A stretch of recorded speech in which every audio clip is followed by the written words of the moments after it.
Hello, welcome to iBrandTV special on Nigeria at 61. I am Femi Johnson Ayadele. Today's conversation is taking place with a political icon, a professor of political economy, and one of the Nigeria's heroes who has contributed to the growth and development of the nation, a former presidential candidate, the president and the founder, Center for Value Leadership, Professor Pat Utomi. Glad to have you join us, Prof. Well, it's a great pleasure. I'm glad I can join you.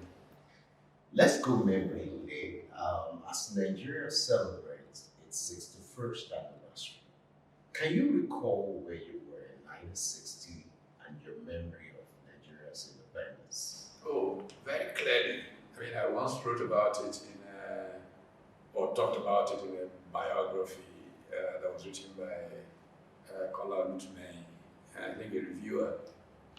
Said, how come he's able to remember exactly? Because there are photographs of it that existed for many years, and I wasn't an infant. I was in primary school. I was in primary one in Kano. I was dressed up by my father like a Fulani prince, and put on horseback, like I was going for a Durbar, and photographs of that, scenes were taken. And I had it through, I think it was, we were lost during the Civil War. They may just be somewhere, some of my parents' stuff somewhere in Delta, who knows what we'll find if we look. But I remember that photograph for years, including the head gear, but the head gear looked more like somebody from Turkey or one of those red stuff. Yeah, anyway. But the photograph was taken on a bar road, in fact, in front of a house in 54, a bar road in Kano.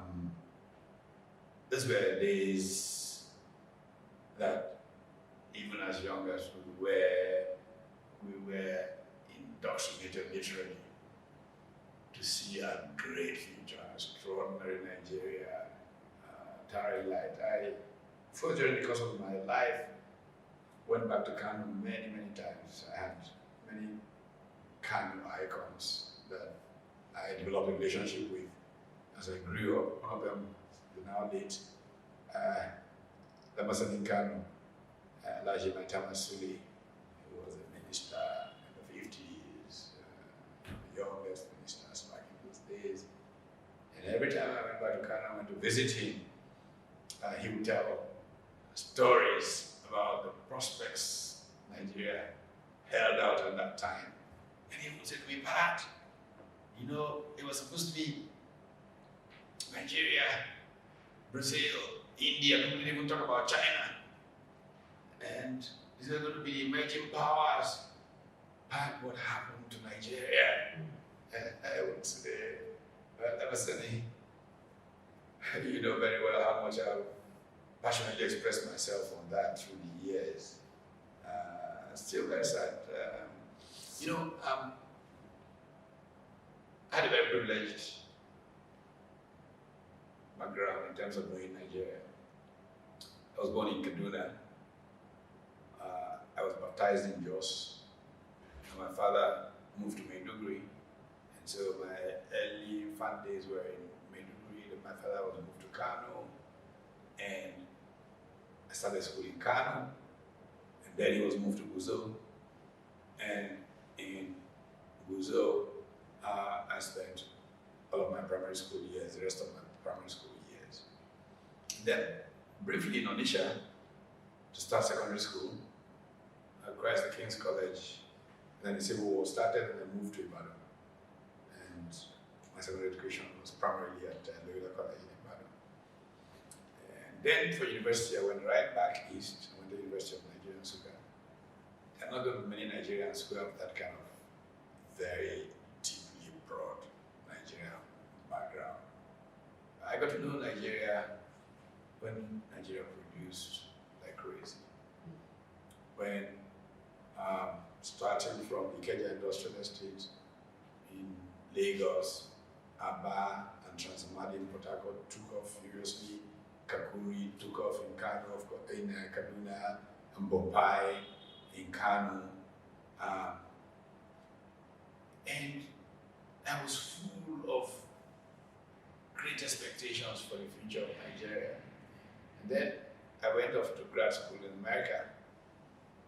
And I left the United States the very day my PhD thesis was accepted in 1982. I made a personal covenant with my creator as I was about to set out from the US to return. I said, look, I'm going to be very critical about anything I find wrong in my country. But I'm never going to criticize anything and do nothing about it. I'm not just going to talk about anything, everything. Well, I'm not so sure in retrospect that it was a very good compact because it had made my life such a stretch. And when I first returned to Nigeria, one of the first things I experienced, social problems, widowhood. And somebody died, very successful, upper middle class fellow. And I watched his wife, 1982, go from this being madam in a 7-bedroom house to being homeless. I mean, brothers took away everything, this, that. And I said, no, this is wrong. And I wrote an opinion piece about it. I think it was in Concord back in those days. And it was titled The Agony of a Nigerian Widow. And I began to think and say, okay, now that I've said something about this, what can I do about it? And back then, when those things were not very common, instead of the center to support poor widows, that is still active till today. It's affected hundreds, if not thousands of widows over the last 40 years or so. Then of course, I was fortunate to have a multidisciplinary background with degrees in about 4 or 5 different disciplines. So combining all these, if you will, opportunities of education, I tried to engage in a number of things. Okay, how do you make progress as a country? And what is democracy? It's rational public conversation. We're not getting rational public conversation in Nigeria. So I said, how can I make a difference there? I created a program called Partitos Gang. And for 21 years, I have funded, produced, and moderated this television series just to be able to ensure that we can have rational public conversation. And I say, look, citizenship is a problem in Nigeria. Nigerians should participate in it, talk about it. And because of it, I become involved in public life. I run for public office. So it's been just one after the other of trying to leave my part. But I have very sadly, come to see that citizenship is still in decline in Nigeria. We don't have too many Nigerians. There's more a focus on power than purpose. That most people can understand me and why I do what I do. I mean, they generally think, oh, this guy, everybody who is in public life is a hustler, And we encourage it, if somebody says to you, oh, I've just lost my job, maybe I can now go into politics. The politics is what people don't have anything to go into. And you do something really totally out of character. You say, politics now. Once you can say politics, it explains being subhuman in your behavior. And we've given politics a bad name. And so I almost feel a desperate need for something to be done to recover politics, to recover democracy, because Nigeria is not a democracy. I mean, we can talk what nonsense we like, it's not a democracy. Elections are coups by other means. Why are they afraid of electronic transmission? Because they don't believe in the vote of the people. They want to be able to abuse. The first thing they will say to you when you say you want to run for office is, have you budgeted money to bribe the police? Have you budgeted money to bribe the army? Have you budgeted money to bribe INEC? You wonder, excuse me, what does this have to do with people expressing their will? So you see that we are in trouble. And this collapse of culture is the reason why Nigeria is prostrate. The economy, everything is, look at the insecurity around the place. I think we can pull back. I mean, the good news is that there are countries that have come from this bad and recovered themselves.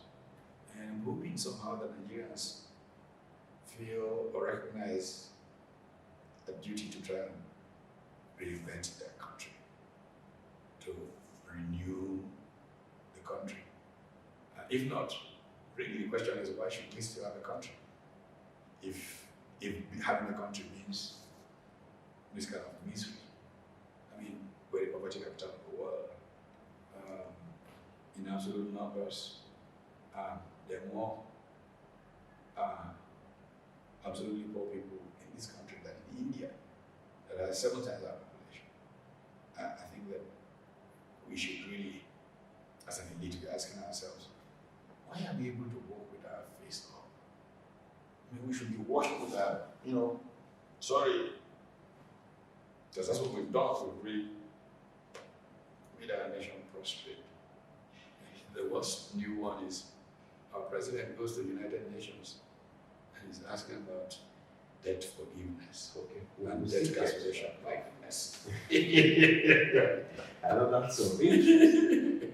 Looking at Nigeria 61 years after, like you rightly said, it seems we're struggling when it comes to true leadership and governance. Now let's go to the root sort of what do you think, how did we get here? And what would be your advice as a specialist in the area of when it comes to leadership and with your experience when it comes to other part of the world? Well, a couple of things to bear in mind. That what decides whether people make progress or not is culture, values shape human progress. But how is culture impacted, influenced by leaders are the ones who set the tone of culture? And leadership is about sacrificial giving of self for the advance of the common good of all. The late guru of personal effectiveness, Stephen R. Covey, will tell you that there are 2 things that must be present for there to be leadership. Knowledge. If you don't have knowledge, you cannot lead. Because you don't know where you're going to take the people, because you don't know. I mean, a great deal of the problems that we go through in our economic life, for example, is just because people don't have knowledge. And knowledge is not book knowledge. I mean, running an economy is just like running a family. If it is not reasonable or is not common sense, something is wrong. So, knowledge, then a sense of service.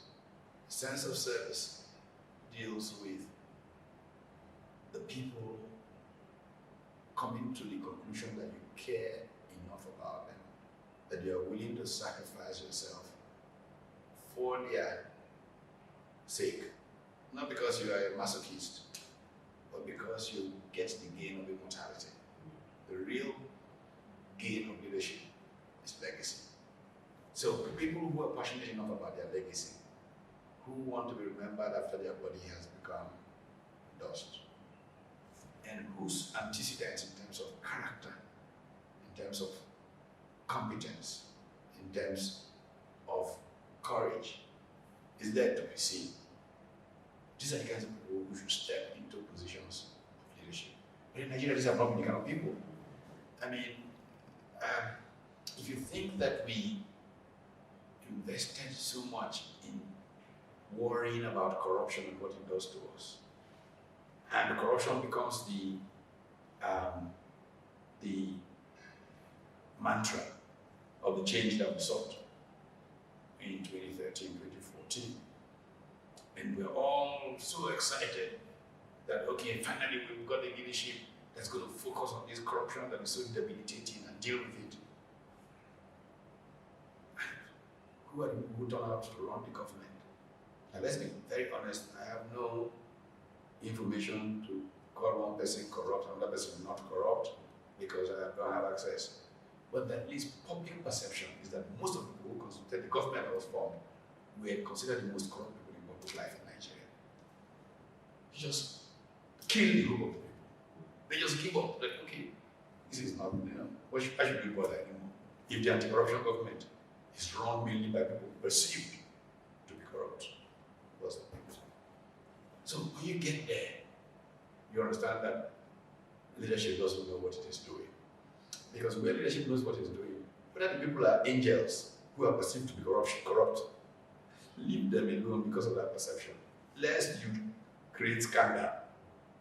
But when they become the heart of the government, because very soon you find people begin to stay on the streets, anti-corruption what? This is the most corrupt government we've ever had, and becomes the general perception. Then you can't act anymore. That's the problem that we've had to deal with. Some historians they believe that Nigeria's political problem, or in terms of structure, can be traced back to the 1914 amalgamation, where the southern part of Nigeria was merged with the northern part to form one nation called Nigeria. Do you agree with this? People can advance all kinds of theories about if this had not happened, things would have been like that. The truth is that the problem is a failure of leadership. The United States of America, melting pot, people came and still come today from every which place, and they managed to fuse into one.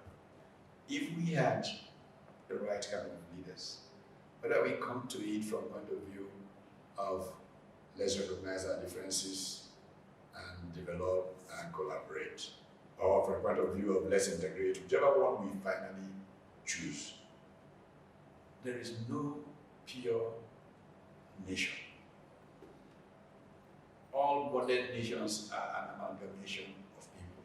Even the so-called pure Germany is full. I mean, when you see German football teams now, they have people who are really Ghanaian, who have, So to tell me that it's about purity of ethnicity, I personally believe in the shared humanity of all. And I think that if we just have reasonable leaders, people will be able to work together in a way that people forget. I give you for the example of the silliness of ethnic purity. In the Southeast, there is a tendency for people to say, you see these people, they're not pure Igbos, they're from rivers, they're from Delta or from there. I say, okay, who are the pure Igbos? The Bosi people, the Onitsha people, mainly Gala people who just came down the Niger. Whereas some people in the Delta actually came from places like Isu, Ngri to cross the Niger. So who is more pure, the Bosi person or the Ibuso person or the Asaba person? Who's more pure? So you see that all of that is just absolute nonsense. And that man should grow out of this.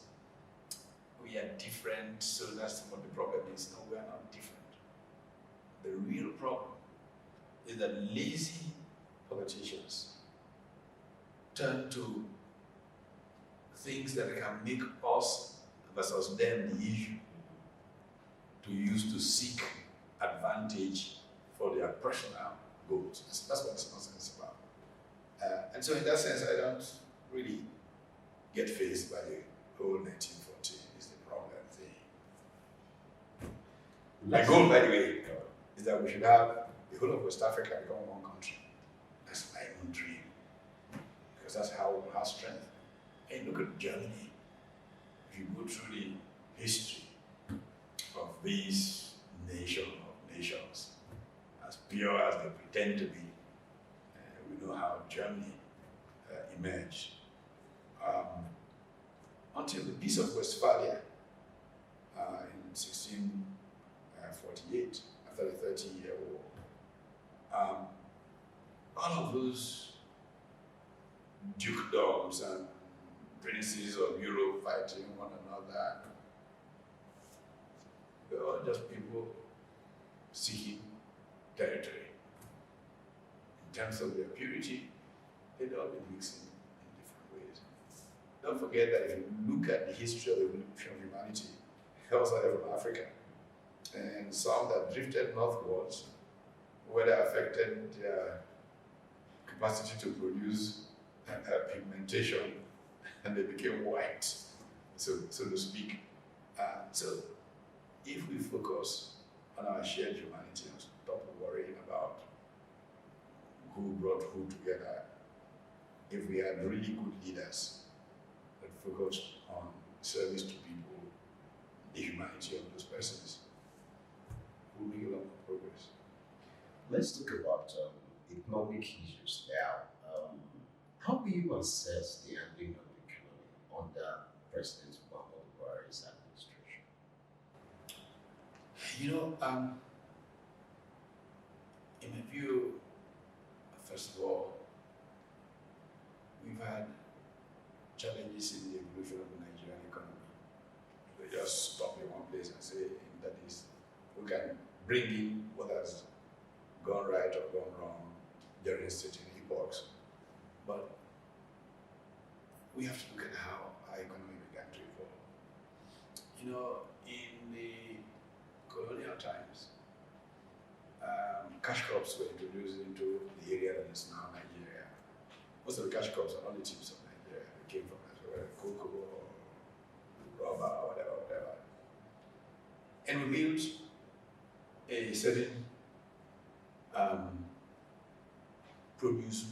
agri-produce-based economy that was doing very well in the 50s. The colonials failed to invest in industrialization in Nigeria, or Africa for that matter, generally speaking. These were outposts from which to extract raw materials for the metropole. Still, it allowed the marketing boards of the various regions, which is how we organized back in those days, to build up significant reserves in England. When self-government came, 56, 57, Nigerian ministers began to be appointed, there was a rapid rush to industrialize Nigeria. And the basis for that rush was a competition between the regions. Two American scholars called Prof. Elson and Howard Wolpe, in a book about modernization in Nigeria, referred to that phenomenon as competitive communalism, competing ethnic nationality groups, trying to see who would most bring progress to their people. And you saw how free education was considered a very important component of development, education. And the West went forward with free education. Zeke, when he went east from the West, tried to respond competitively, had his issues and challenges there because of the budget. He didn't make as much money as Western region, and how they overcame that through a certain philosophy that bred cooperation between the government, the communities, the missionaries, and all of that. All of these brought us into an era where very sadly, we had what I like to call a dangerous alchemy of soldiers and oil. Just as oil was becoming a major source of our revenues, soldiers took over power. What is peculiar about the military? Military is a command structure. Okay, so authority is dispersed, starting from the big general at the top to the colonels. So the big general at the top appoints a colonel to go and be a governor. He cannot question general at the top. Whereas the Nigerian Economic Council under Balewa would have a meeting, and Prime Minister Balewa will make a presentation, and the premiers will say, we can't accept it. And they will fight for hours. One particular story I like to tell, Dr. Kibo told me, he was an economic advisor of the Prime Minister. At the point, they sent out the secretary conference and said, look, any politicians sort this out. And after some time, they were called back in, and Balewa announced, for example, that we will build a steel mill in every region, which struck Kibo was impossible. So after the meeting, he went, Mr. Prime Minister, and Balewa said to him, Dr. Akibo, the powerful premiers have had their say, we will have our way. Mr. Prime Minister, what will be our way? Dr. Akibo, we will do nothing. That's how Nigerian business today. Now, so this was the nature of what people refer to today as federalism. This competition between the regions and the power is passed downwards. More the principle of subsidiarity, power was closer to the people. So when the military took over, a natural nature of military structure meant the centralization of authority. In that centralization of authority, oil producing revenues made your tax inconsequential for those who govern. In the civilian era before, everything was driven by taxes.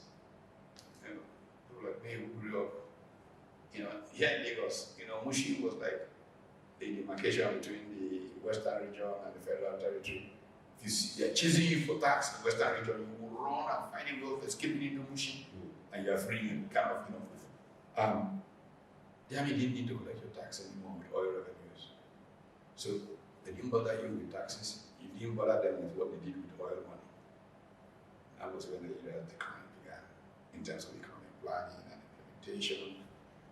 Yes, of course, there were some gains with revenues being pushed into massive infrastructure development and later. But the bottom line was that that structure of how decisions were made created a problem with how we manage the economy. Well, long and short of it, we got into a structural logjam, which it took the political sagacity, let's call it that, of a general government to solve. I mean, people go after him for other things, but enough study has not been done of how his political cleverness saved the Nigerian economy. Because all our Marxist friends, all the university lecturers, these have to be Marxists to be taken on to be authentic. They talk the economy into a position where basically lines of credit were being shut down in Nigerian banks, like foreign banks. We couldn't pay due debts and stuff like that. We were in debt. It then took the work done under President Babangida to begin to create markets. One of the most important markets that we created was the foreign exchange market. It was not an easy thing. It went first to a two-tier foreign exchange market called Sphere. Then eventually it was liberalized enough. And this market facilitated commerce. Now that was the foreign exchange market. Now we come to 2015 and we begin to play these funny games. The result is where the foreign exchange market is here today. So I think it's important to understand the place of institutions in economic performance. I would say that 90% of my academic work has been around institutions and economic performance. I wrote a book titled Managing Uncertainty, Competition and Strategy in Emerging Economies far back in the mid-90s. And the essential point of that is the nature of institutions and how they evolved. Of course, the biggest influence on my work was a gentleman called Douglas North, whose work on institutions and economic performance remains for me perhaps one of the best that has been done. He won the Nobel Prize in Economics, of course, for his work. What we do not seem to understand is that the things that happened in the early years of the Buhari administration regarding multiple exchange rates and all of that fractured the institution of markets. The consequence is what we're dealing with today. So I say this so that we can learn where the problems are coming from. It's not because this guy is a bad guy, that guy. They just did not understand enough what ultimately the consequence would be of that conduct that has come home to us. Talking about the exchange rate, if you look at that, the naira to the dollar, it's in recent times, it's been mind-boggling. If you were to advise the CBN governor and other areas of the economy, what would be your recommendations? Well, this is the point I've already just made about markets. We've already fractured the market. But the most important thing is that economic performance is a function of production. In Nigeria, we don't produce. The incentive structure is so warped that those who have the most money are not those who produce. And economics is a science of incentives. So there's no incentive to produce. You will do better becoming a good friend of a powerful person. And one day, some people will pass in front of you and you will buy a private jet. You go and start to do some of the things I've been trying to do. Set up an integrated agricultural. First of all, the banks won't lend you money because the Nigerian banking system is not oriented to production. It's oriented to rent extraction. Okay. Then you get to a point where there isn't enough production such that if anything, any small thing that happens to oil prices, we all begin to run helter-skelter. And this is even more troubling because we are in an energy transition period. 20 years from now, crude oil will constitute something marginal in international energy equation. How are we going to function there when we not diversify the base of this economy? So we need a national strategy for economic growth, for driving up production. The orientation is still through too much rent. And because of state capture, the powerful people will share the thing that's supposed to be used to support new entrepreneurs emerging. I shouldn't say this, but I was talking to a very powerful person in the financial system, and he says, look, a very good friend of mine, by the way, it's not about you. You see, if you were the banks will be running after you to give you money for anything you think of. And it just occurred to me that he did not understand economics. And he said, top people running the economy, he didn't understand economics. Because, you see, the banks in doing that essentially are ensuring this economy will grow. What leads to economic growth is creative destruction. Finding those young, new entrepreneurs who will overthrow today's dominant capitalists. In fact, two of my favorite scholars in this regard, Raghuram Rajan and Luigi Zingales from the University of Chicago. Rajan was the chief economist at the IMF and Reserve Bank of India, governor of the Reserve Bank of India. And they argue in a book that is appropriately titled Saving Capitalism from the Capitalists, that the most dangerous people to capitalist advance are today's dominant capitalists. Because it's their interest to suppress progress so that they can stay dominant. And the way that capitalism has made progress is by some young boy who has a new idea that dethrones their own idea, having access to resources to enable them create greater value. This is why if you look at dominant companies, look at the United States, one of the most regenerative economies in human history. You will find, for example, in 1961, Thomas Watson Sr., chief executive of IBM, I was speaking to American business leaders. I said to them, by the way, how many of you can guess the number of companies that were in the top 100 61 years ago in 1900 are still there? But it turned out only 3. Percentage was 3 in 61 years. Only 3 that were in the top 100 were still there. Because the system creatively destroys. In Europe, even, it's much, much different. And then it gets worse when it comes to countries like Nigeria. 1, 2, 3 dominant capitalists will be there forever until they die and their business fails or something. An economy can grow like that. You can find a way of stimulating those young entrepreneurs to destroy today's value and create greater value. So you see, many people who run the country don't understand economics. You are in serious trouble. And that's where Nigeria is.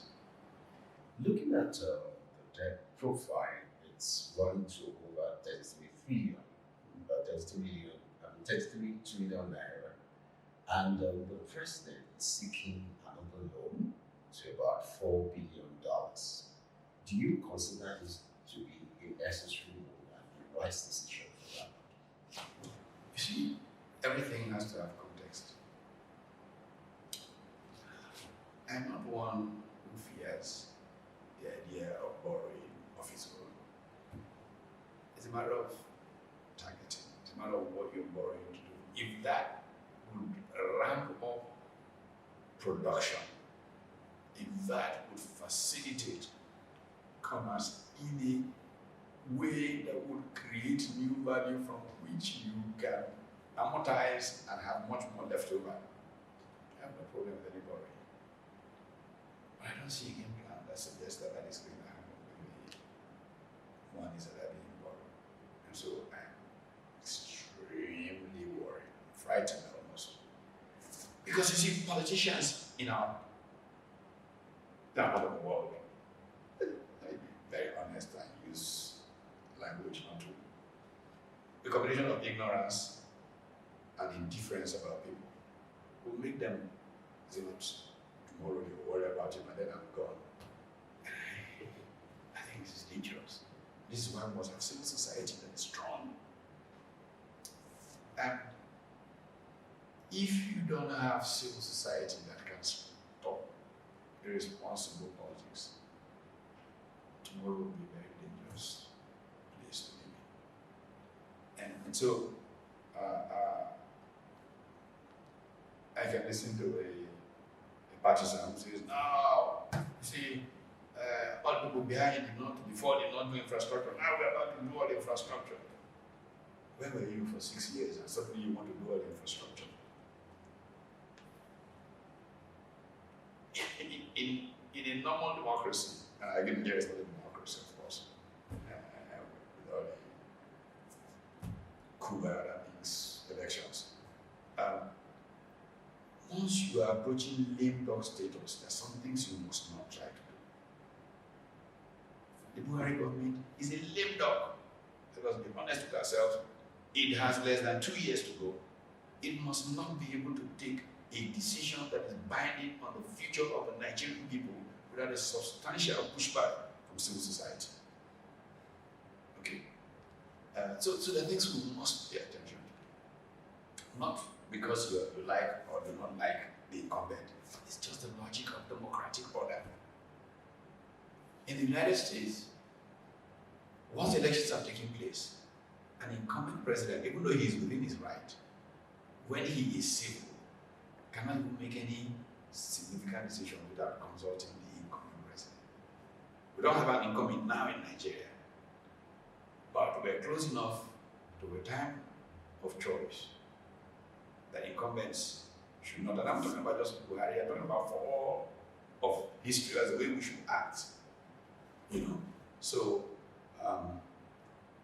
we need people who have a big heart for Nigeria and not people who are looking at their moment to be able to get this country to go where it should.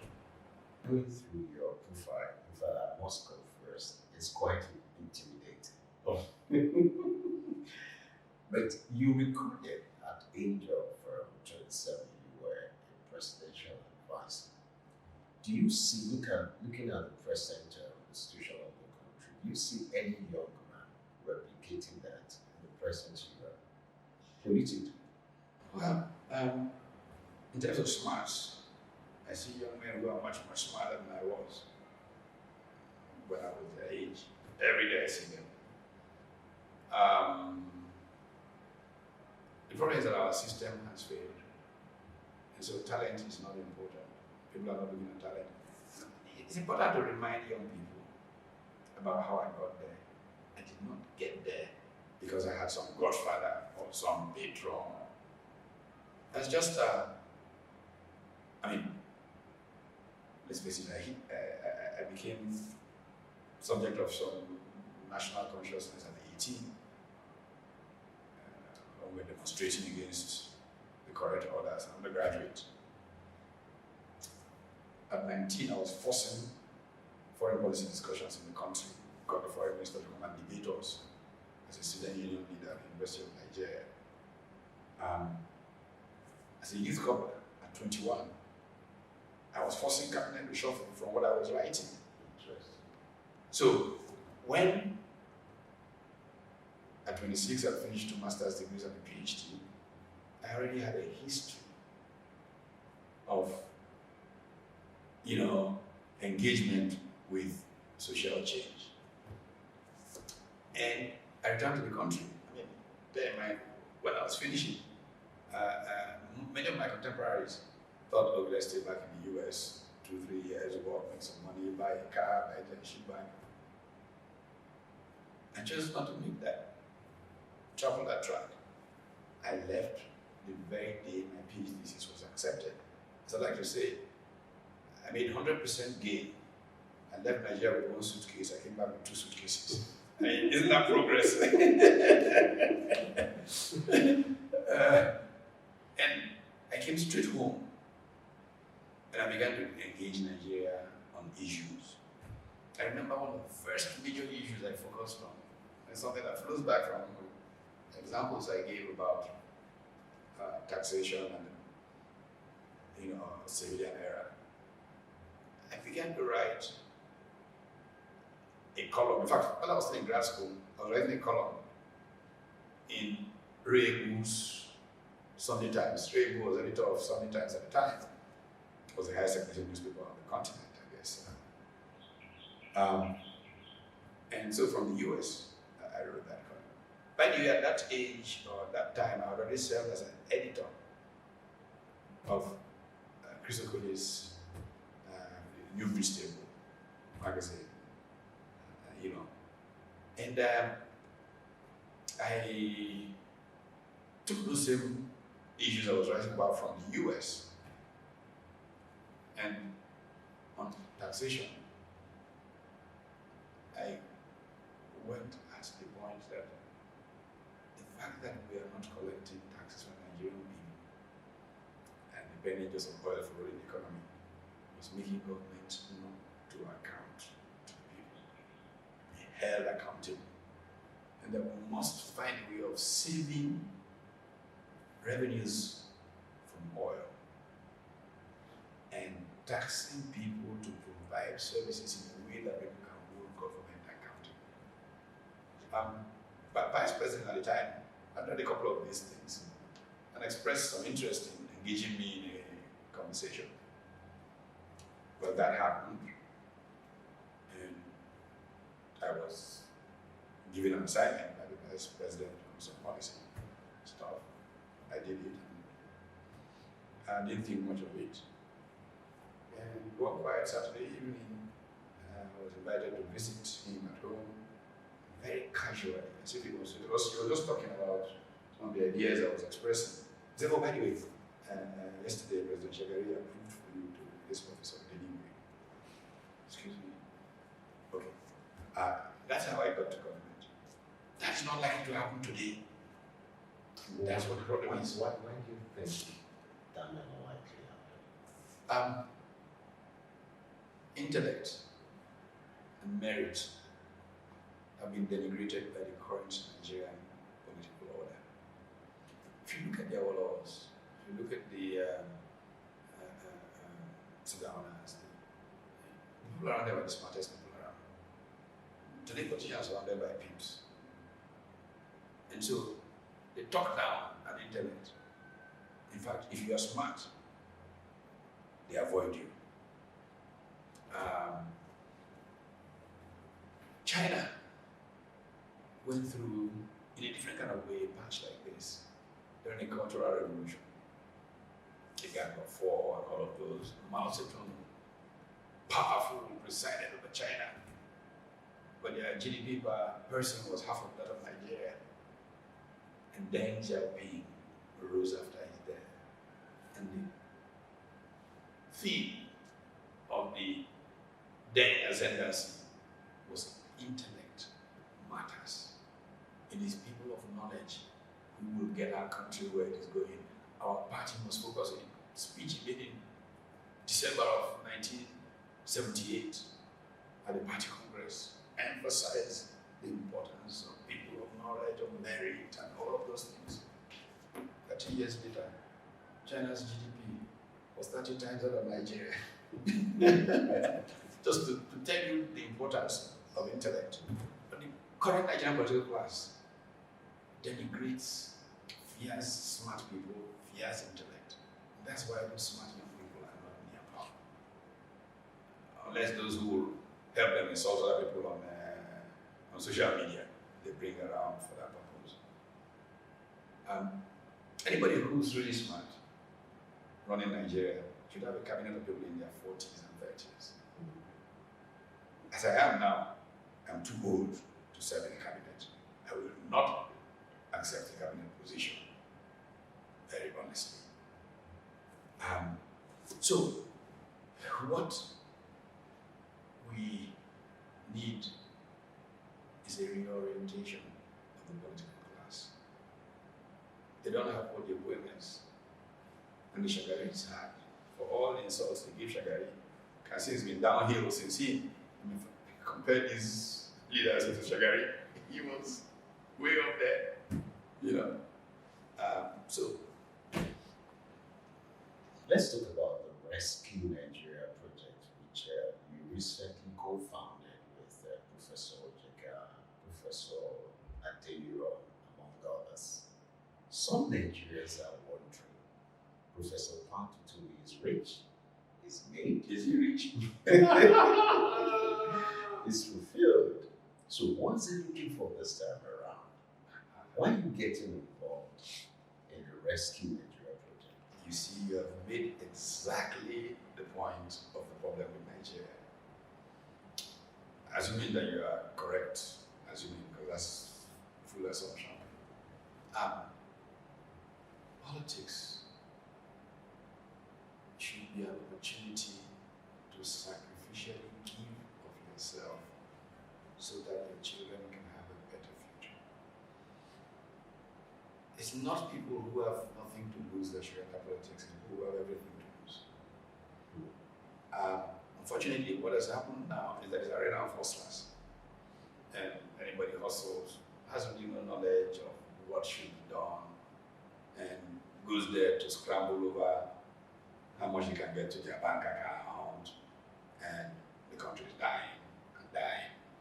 But to put properly in context these things, do you know, I've asked myself several times, what's the right thing to do? I told you that when I was coming back to Nigeria in 1982, I said, anything I criticize, I must do something to make a difference to. I looked at education and I said, education is the heart of how societies are built and is failing in Nigeria. I threw myself into the education arena. Being founder of primary school, of secondary school, or being part of the team that built universities. I've served on the governing council of at least 6 universities in Nigeria. A couple of them as pro-chancellor of universities. Probably no other person has served that, as many university governing councils in the country, private sector, state, on all of these, because I've been desperate to see the things that will make for a better society. One of the biggest risks of doing business in Nigeria is regulatory risk. Businesses are likely to die more from government behavior than from any market risk. From what we've seen, whether it is central banks intervention, whether it's customs, whether it's whatever it is. And this happens because, you see, people in those positions don't realize, they think of authority as bully. To wear a uniform in Nigeria is the right to bully whoever it is you're supposed to superintend. The last man will do it to you, police will do it to you. I mean, just gives a Nigerian a uniform, and they have made him a terrorist, over the poor people of Nigeria. There is such a desperate need to reorient people, to teach them what public life is. And in agonizing over this,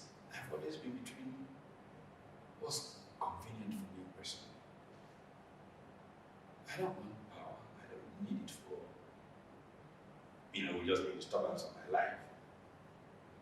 But I recognize that unless people are willing to make themselves uncomfortable so that tomorrow will be better, that tomorrow will be a miserable one for those who have and those who don't have. That's where we are today in Nigeria. You see, many of you people don't realize, because out of limited knowledge, let me put it that way, we take positions that we think advance our interest. It turns out we're doing our own selves more damage. I mean, look at the fixation with revenues in Nigeria. And so we're fighting and worrying about revenue allocation. Check. The more people are receiving revenues, the poorer they become. The only thing that makes for wealth is production, not revenues. And yet people are fighting every day over revenues. The country is destabilized because, oh no, you can't give more increase in areas 3%. No, it must. Local governments will get revenue. And they're all getting poorer. So how do we build a generation of leaders who understand that it is not revenues that make rich, but production, and how they can understand national strategy? And this has put me in a position where most of my adult life I've been looking out for people to collaborate with, to build a different kind of social order. Whether I profit from it or not has no meaning. Many years ago, I don't remember what year, in The Guardian, somebody wrote an op-ed piece, very nice, generous commentary about me. And he concluded, what is this guy still doing in Nigeria? People like him have all left. And I've never considered leaving, but to be very honest with you, I'm about ready to go. Oh, really? Yeah. What will I thought about you changing your mind? No, it's not that I'm going to pack my bag tomorrow and go, but the state of mind is, I have failed. Nigeria is a mess. What have I achieved in 40 years of the sacrifice? Well, you just came up with Rescue Nigeria. No, I'm being, I'm trying to say that I am feeling such a glow from all the effort I've made that one more try is like, okay, I mean, I'm not likely to move. I used to tease the privilege of having no name, Chimo Achebe, when he moved abroad, and I would call him by his title, Unama. And I was saying, look, this place where you are, do you know that if the ancestors should call you, and then they send people to bring you, they might not know the road to give you where you are living. They might confuse them. You go over 7 hills and 7 to take you to where the ancestors are, and they will laugh. But here I am, beginning to get into the departure lounge myself and wondering, what have I struggled for? And so, but we say, okay, let's see one more try if we can save this country. And again, because the Nigerian mindset, the media particularly, likes to think of power rather than purpose, they want a party that will come like another APC. People with money and power all get together and then overthrow the ones that are there and then take over. What has this APC done for Nigeria? It's been a disaster. I was one of those. I was the ideologue at the foundation of APC. If our history had that, the manifesto Was it in this house? Was it in? Well, if you go to the living room there, that's where the vice president and myself and co were sitting every other evening for nearly 3 months. But what actually went wrong with that alliance? At the point, I think it's state captured. I mean, those who captured the thing immediately said, almost block some people whose ideas are about the people. This is our power. And I just said, God has given you Kuteko. I just went back. I think of every government since I was 18 years old. None has blocked my idea like the one that I helped found. But where are they going to be a few years from now? These things are so transient that history will mock them. You know, it will mock them. It could have been pulling people together from everywhere with ideas on how we can make progress. But, you know, they would get power, hold power. And purpose was lost. Nigeria was for it. Do you see the Rescue Nigeria initiative or movement, which is like it's about the third phase, making any difference? Not fully with that. Political alliance in Nigeria, most of the political alliances end up in political debates. Well, you see, that's why we don't. And so when I started seeing all the reporting about third force party, this, I was a little unhappy. We started talking about these things some time ago. So I said, we must begin with the issues of what will make Nigeria better. And then different groups began to coalesce around certain kinds of issues. I mean, the group that met last, that started all this new third force thing, the Rescue Nigeria initiative, started from conversations of course, Usman Bugaji and several people were having about leadership. Another problem with Nigeria is that the majority of people in positions of authority don't have the qualification to lead. They neither have the knowledge nor the sense of service, nor the character. And it's essential to being able to lead. So, okay. So that movement began to crystallize around criteria for leadership. Now, another movement, which again, almost all of them, I was invited to literally speak. When they announced these things, as if I started to think, I'm just sitting on my own. And people are trying to do something. I say, yeah, that's wonderful. I mean, the NC Front, technically the same way, the focus has been constitutional reform, electoral process reform, and political party reform.